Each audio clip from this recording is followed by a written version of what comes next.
Bonjour tout le monde. Aujourd'hui on fait une petite vidéo pour vous présenter le magnifique Seven Wonders Architect qui fait sa sortie du coup il n'y a pas très longtemps. On s'est dit qu'il a tout à fait sa place dans le calendrier de l'avant.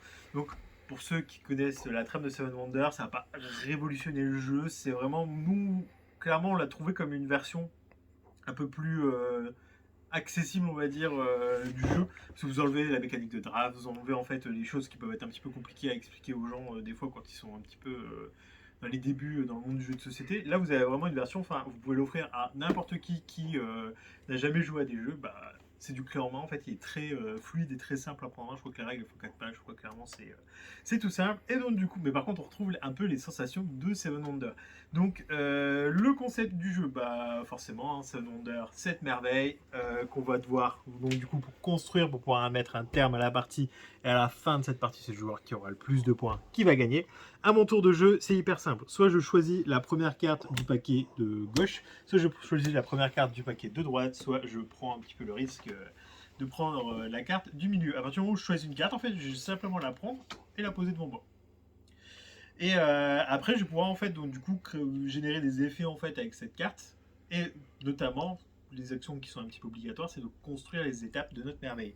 Donc du coup, chaque merveille est découpée en 5 étapes qui va avoir des conditions. Donc il y en a des, c'est plus ou moins simple à prendre en main. Là, la pyramide de Gizeh, va falloir systématiquement en fait, commencer par le premier étage pour continuer, ce qui paraît logique. Par contre, vous prenez le colosse de Rhodes, vous pouvez faire l'un ou l'autre des côtés.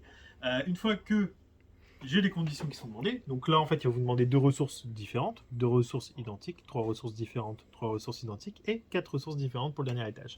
Et tout simplement, c'est bien fait, hein, on retourne. Là, ici, en fait, la petite partie qu'on a construite avec les ressources qu'on aura dépensées, et c'est les points de victoire qu'on aura donc du coup de générer en fin de partie. Donc quand il me demande 2 ressources différentes, là par exemple, j'ai récupéré du bois, là pour mon étage.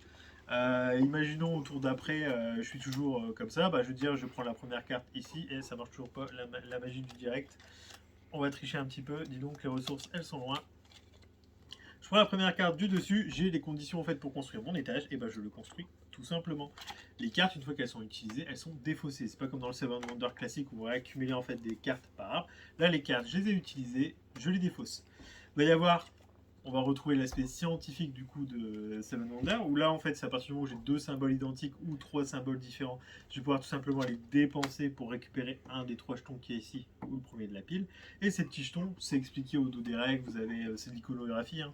Vous avez un petit peu le détail, ça va être des pouvoirs en fait que vous allez récupérer, qui va pouvoir s'activer à chacun de vos tours, à part les petits pouvoirs qui vous permettent de générer des points de victoire. Par exemple, là, ça me fait 2 points de victoire par jeton que je vais avoir. Là, forcément, ça s'active pas à tous les tours, c'est en fin de partie.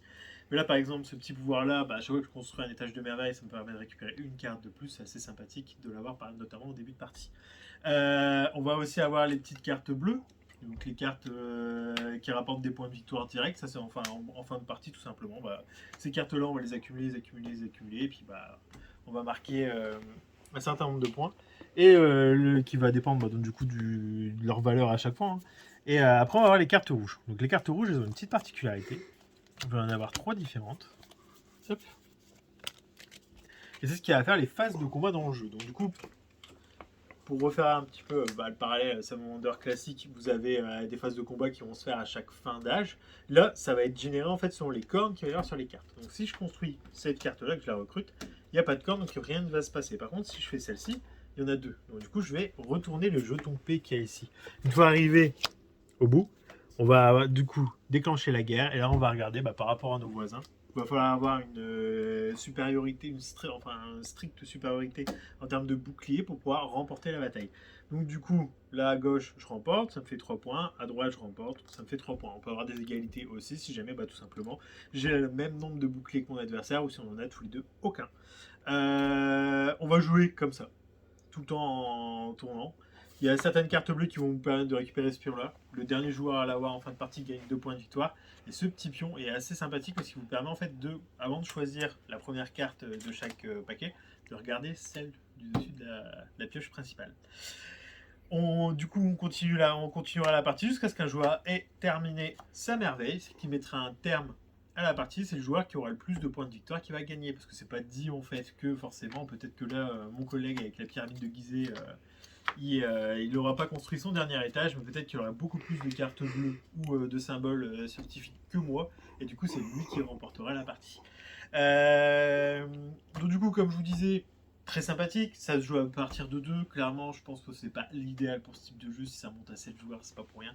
Tout le plaisir c'est d'être plusieurs à table, de pouvoir, enfin c'est un jeu d'interaction aussi, donc je pense déjà à partir de 4 ça tourne bien, 5, 6, 7, et plus on est de fous, plus on...